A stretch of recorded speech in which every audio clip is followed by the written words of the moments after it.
Olá pessoal, boa tarde, tudo bem? É um prazer estar aqui novamente com vocês e a ideia hoje é abordar um pouco sobre cultura de mudanças, falar um pouco de algumas perspectivas econômicas de algumas empresas que realmente iniciaram seu processo operacional, geraram muito caixa, só que tiveram aí questões legais que afrontaram essa operação, vieram as incertezas e a transparência não foi de fato algo que essas empresas colocaram em prática e por isso tiveram muitas problemáticas em relação às operações e em relação ao valuation e vieram a de fato encerrar essas operações. Então, eu queria falar um pouco e discutir um pouco sobre o VUCA, que é um termo que é um acrônimo que vem de fato desse mundo volátil, incerto, complexo e ambíguo, que é o termo VUCA, né?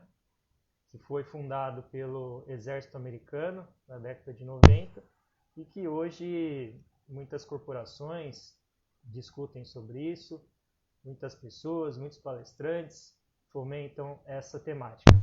Então, volátil, incerto, complexo e ambíguo vem do fato de que nós vivemos um mundo em constante transformação e nada tem a certeza, justamente por isso que nós vivemos ainda mais essa incerteza com essa pandemia. Incerto porque tudo que nós fazemos hoje, ainda mais falando de tecnologia, pode não perdurar, né? Então, Schumpeter já dizia naquela fala dele das perspectivas econômicas que as empresas fazem algo durante um processo longo e outras empresas vêm para tomar esse mercado dessa empresa. Então, essa análise dele durava de 50 a 100 anos. Nos dias de hoje, esses 50 a 100 anos que Schumpeter dizia, né, dessa onda de novas tecnologias, novos serviços e produtos, hoje já não duram aí cerca de meses, né, principalmente falando no setor de tecnologia. Novas soluções, novas aptidões surgindo. De fato, muitas empresas encerrando operações ou muitas soluções novas vindo para trazer de fato para o mercado novas competitividades e novas oportunidades. Então, essa onda de Schumpeter do passado já deixa a desejar nos dias de hoje. Então, basicamente, essa onda de mudanças vem acontecendo e 50 a 100 anos na realidade atual, de fato, está muito longe disso. Digo que de 1 a 3 anos é um tempo até que considerável, dependendo do setor, mas hoje as mudanças ocorrem naturalmente e, de fato, as empresas que estão preparadas para isso, para a gestão de mudanças, as pessoas que estão preparadas para a gestão de mudanças, são as que, de fato, terão aí a possibilidade de atingir o sucesso e o êxito nas tarefas que vem a fazer, que vem a entregar em relação às metas e objetivos. Nosso papo, então, já deu um cenário, um panorama do que é o terminologia VUCA, né, mundo volátil, incerto, complexo e ambíguo, originário na década de 90 pelo exército americano e que hoje, de fato, as pessoas, as empresas têm aplicado nos dias de hoje. Mas temos aí algo além disso, né? Então, quando eu digo que nós vivemos uma muvuca, né, quer dizer que nós temos mais duas letrinhas aí, dois acrônimos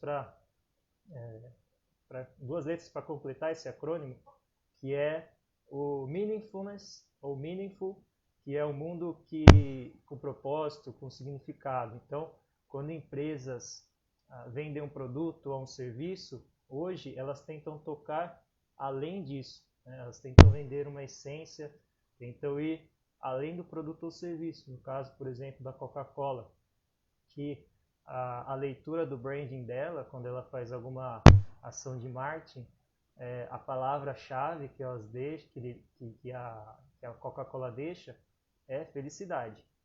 Então, o propósito dela, obviamente, vende uma água engarrafada com sabor de cola gaseificada para milhões de pessoas globalmente, mas vem de mais do que isso, vem de felicidade. Então, no sentido de propósito. E universal, né? Universal. Então, meaningful e universal. Né? Significado, propósito e universal. Ou seja, nós estamos num contexto em que a globalização e o contexto macro acontece de fato a todo momento. Então, meaningful, né, com significado. Universal, no sentido de universal. Volátil, né, volátil, incerto, complexo e ambíguo. Então, nós vivemos um mundo que é uma muvuca. Nesse sentido, e trazendo também na perspectiva na leitura da gestão de mudanças, nós temos sim que estar preparados a essa mudança e, de fato, as empresas que conseguem ter um fluxo de caixa contínuo e uma análise projetada e o poder de barganha e toda a questão financeira, ainda mais nos dias de hoje, obviamente elas conseguem se projetar. Agora, pequenas e médias empresas e corporações que foram impactadas por essa pandemia, a questão é como transformar o olhar crítico e operacional por uma cultura que está regida a essa mudança. Então, vocês, como pessoas e como corporação, devem estar preparadas para essa mudança que será ainda mais contínua com tudo que nós estamos vivendo hoje. Então, quando pessoas que já trabalhavam home office já faziam isso, obviamente o impacto na rotina, o impacto nas tarefas não foi muito considerado. Contrapartida, pessoas que estabelecem essa relação pessoal no dia a dia, né, tem um trabalho com outras pessoas, obviamente tiveram um impacto muito mais significativo. Então, de que maneira a gestão de mudanças, ou seja, de que modo você está preparado para essa mudança e como que a sua cultura organizacional aplica isso para otimizar a inovação. Então, empresas que têm a gestão de mudanças estão preparadas para essas mudanças, a inovação é muito mais eficiente e eficaz. Eu quero trazer também para vocês dois contextos de duas empresas, uma que era americana, e eu vou discutir o porquê que eu estou colocando esse verbo no passado, e outra chinesa. Né? E o porquê que lidar com transparência e ética, mesmo tendo que apresentar os resultados, isso é muito importante. Então, na perspectiva da ética e da transparência nos negócios. Se você tem um resultado, você precisa entregar esse resultado, como que você fará isso? Você irá omitir o que você fez, apresentando resultados muito mais expressivos e colocando mais alguns zeros, ou você fará com transparência, ética, sabendo o que você está fazendo, sabendo que você é bom e que independente de acertar ou não, você conseguirá entregar esse resultado ou não, mas com ética e transparência. Então, em dois casos, duas grandes empresas, eu vou citar aqui, uma delas já encerrou as operações, mas eu vou citar então dois casos que nós vemos que as empresas tinham uma operação muito sólida, a estrutura organizacional muito sólida, a branding muito sólida, mas que infelizmente não perduraram em relação à ética e à transparência.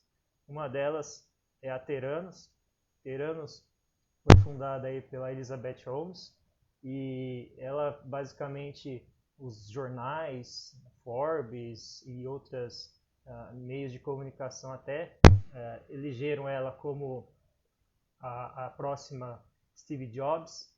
Então ela estava num palco assim, colocado como uma pessoa que ia transformar o mundo e sendo uma agente transformadora de mudanças, mas o que nós vemos na realidade, principalmente com todo o respaldo que teve da Theranos desde a fundação, nós vemos que de fato isso não aconteceu porque ela não foi transparente e ética nos resultados. Então a Theranos foi fundada em 2003 e aí ela tinha apoio de Walgreens, de Safeway, duas empresas norte-americanas gigantescas do setor de saúde, que a Theranos basicamente ela se projetava como uma empresa de que apresentava resultados fazendo ações com pequenas gotículas de sangue das pessoas, conseguia ter resultados de laboratório muito mais eficazes em menor proporção e com menos custo.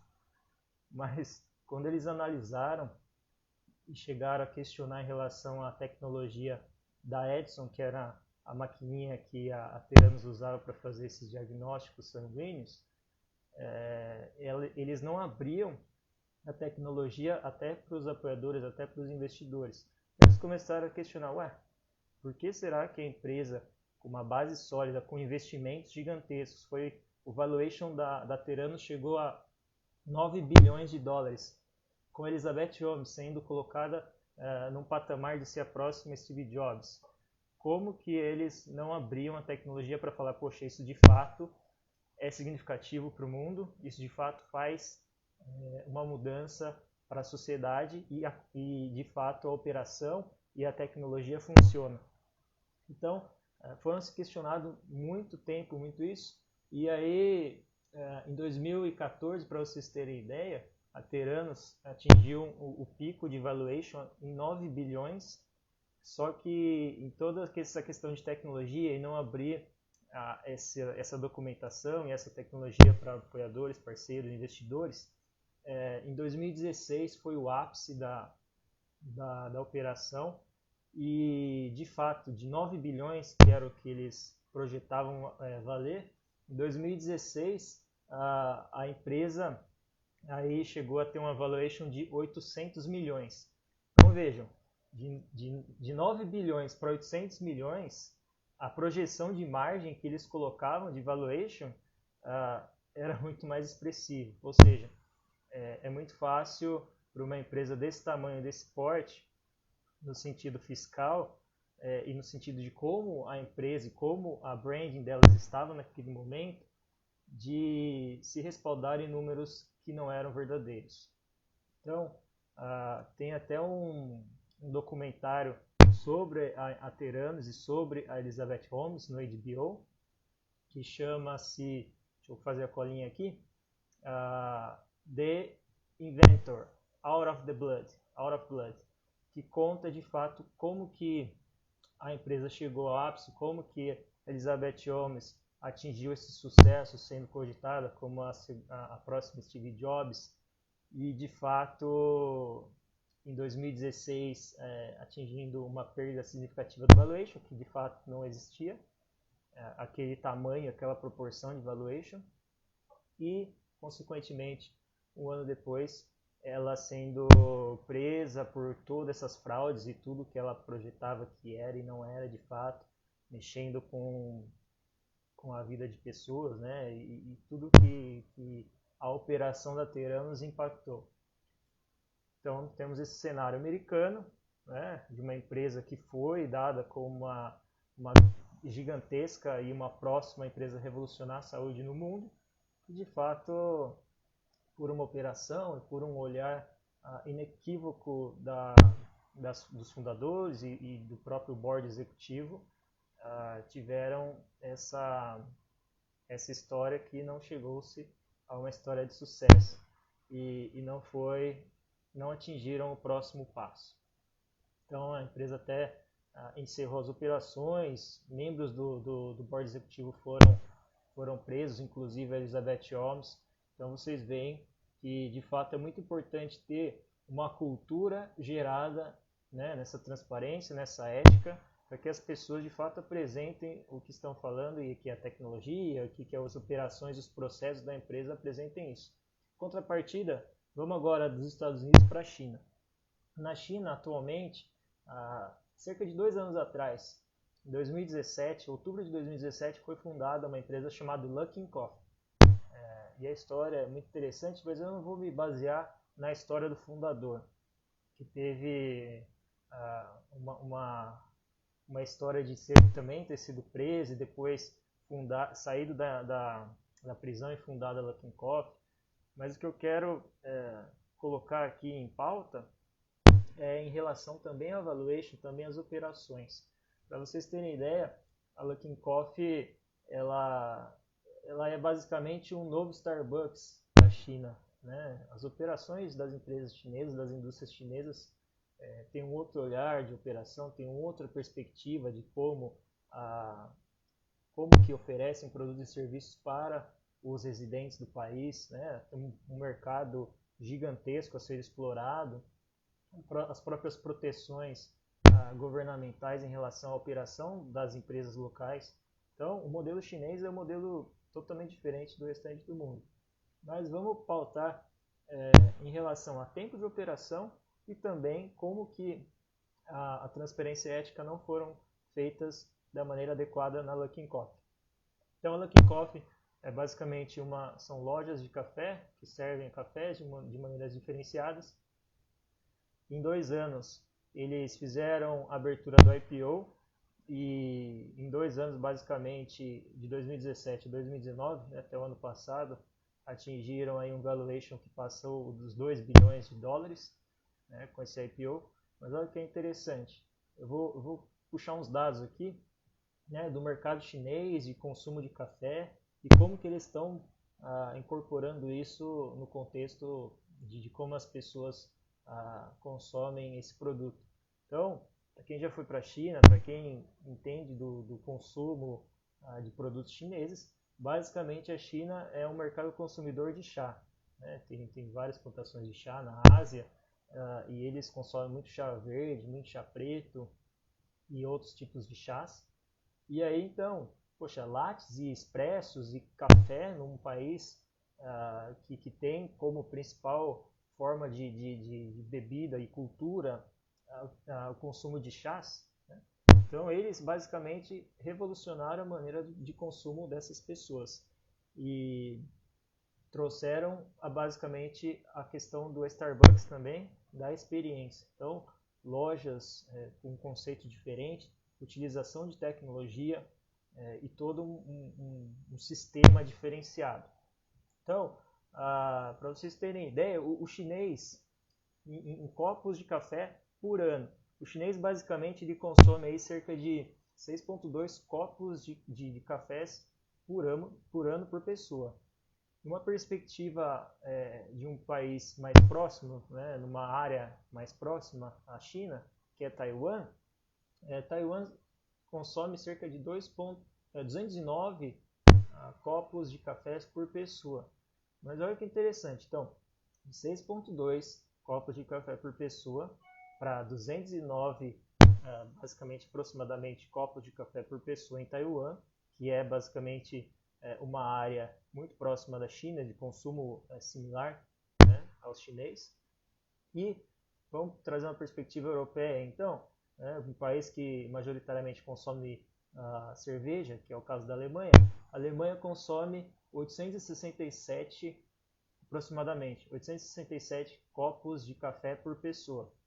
Então, olha quanto a mais não se consome na Europa de café do que na China. Como que o mercado chinês ia potencializar o consumo de café, criando experiência e adequando esse produto, esse serviço para o mercado local. Então, em 2017, foi fundada a Luckin Coffee e ganhou um mercado expressivo. Em 2020, no início desse ano, eles tinham 4.507 lojas operando. Então, imagina aí, de 2017 a 2020, início de 2020, tendo mais de 4.500 lojas operando, né?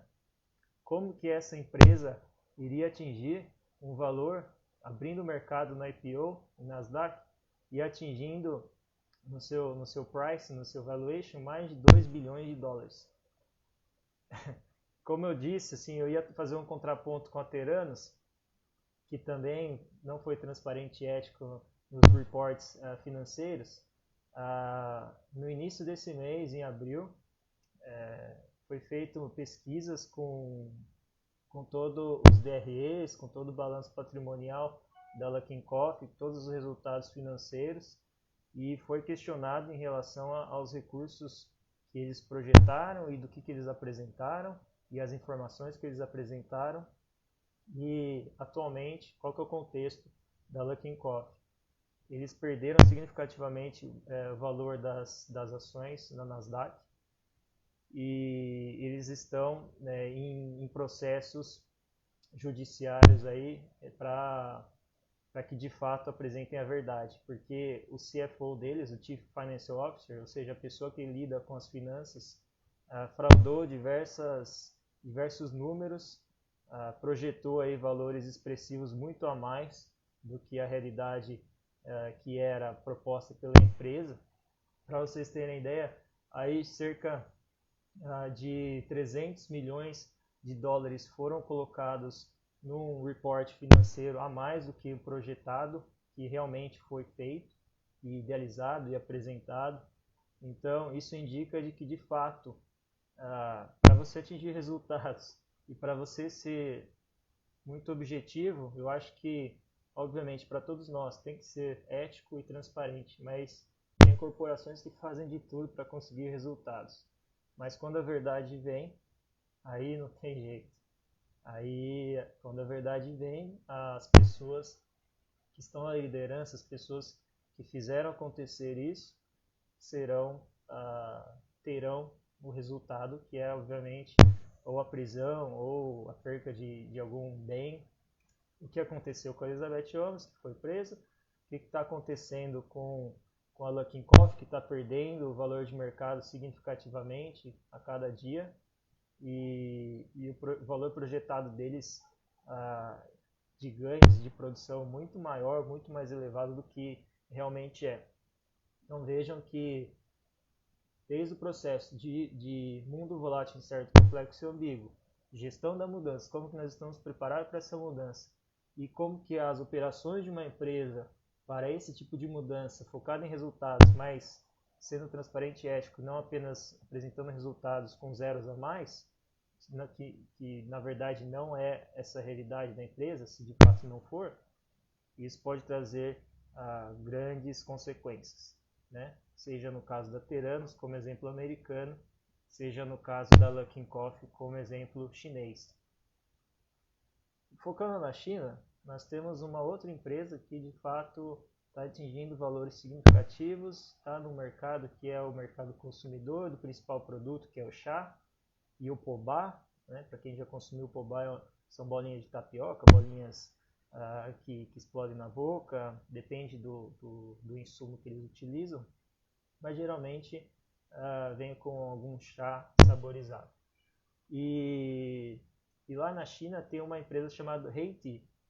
A Heytea ela já faz anos que está no mercado, acho que mais de 15 anos no mercado, e foi fundada em um local muito expressivo em termos de tecnologia na China, em Shenzhen, e vem crescendo significativamente com um foco num dos principais produtos consumidos na China. Então vejam, como que uma empresa que aproveita a tecnologia, que aproveita o sistema e toda a sua complexidade de um mercado, mas que tem um mercado de demanda, e escala sua produtividade, sua produção e sua eficácia no contexto de apresentar resultados. Então a Heytea é uma delas. Qual outra empresa que está adequada para essa gestão de mudanças na corporação? Eu trago para vocês a JD. A JD é uma das grandes empresas de e-commerce mundiais.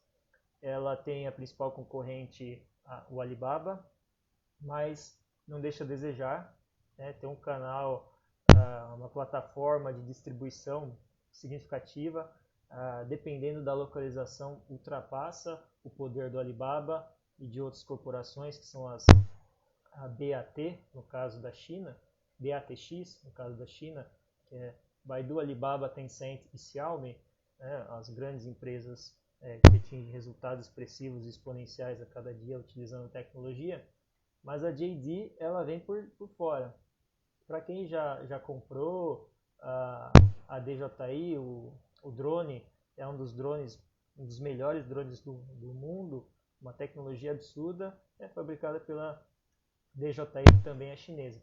Mas como que eles chegam a canais globais, né, comercializados ou pela JD, propriamente dita, nas plataformas chinesas, ou pelo Alibaba, né, que são os dois principais canais de e-commerce da China.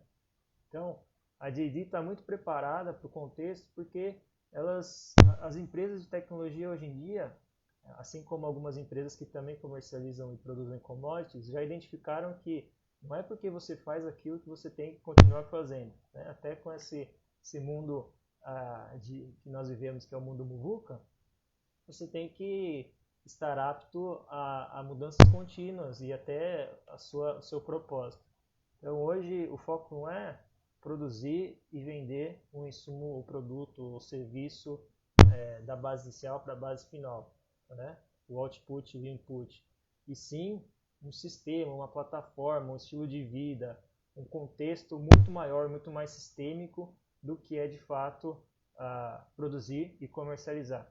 Então essa mudança tem sido identificada pela JD, como eu havia dito, e hoje o crescimento no mês passado, em março, na China, de pessoas pedindo através de delivery e a entrega sendo feita pela JD com carros autônomos, cresceu em 230%.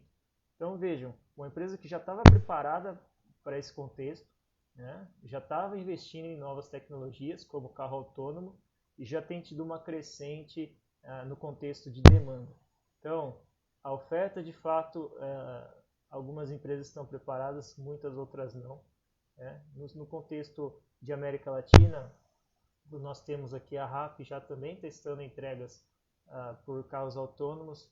Nos Estados Unidos, uma empresa que tem tido escala no valuation, no valor de mercado, é a Nuro, que também tem carros autônomos e deliveries com grandes players parceiros. A Domino's Pizza já fazia isso e foi o que de fato teve o ponto de virada do valor de mercado da Domino's, que estava caindo absurdo, e na década, no início de 2000, aí basicamente teve um turning point, um ponto de virada, e depois cresceu significativamente, até passando grandes players como Google e outros, Southwest e outras corporações que atingiam níveis expressivos na bolsa.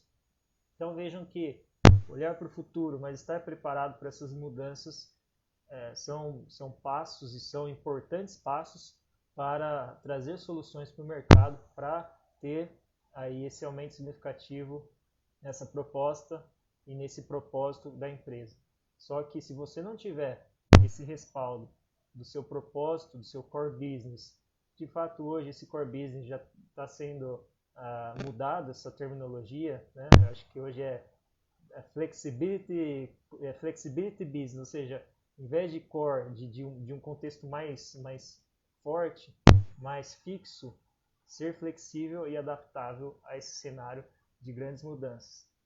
Se você for flexível e adaptável a esse cenário de novas mudanças, independente de ter perdido o emprego, independente de não estar fazendo novos clientes, mas estudar e entender o mercado, entender a complexidade do que está acontecendo no mundo e se preparar para isso, apresentando projetos e soluções digitais, pode ser um canal que te faça aí atingir resultados expressivos a curto prazo, até nós aí termos essa mudança do que nós estamos vivendo no mundo.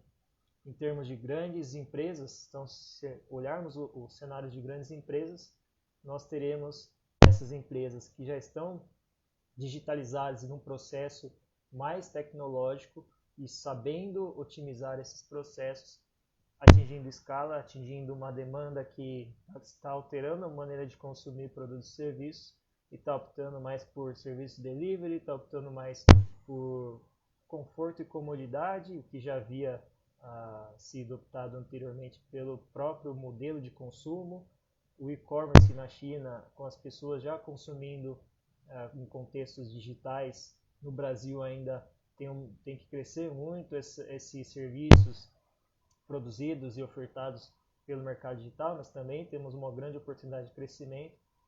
Enfim, empresas que mantêm essa gestão de mudanças se sabem identificar através de futurologia, mas se preparar no hoje e através de toda essa operação desse contexto sistêmico apresentar soluções, são as que farão a diferença.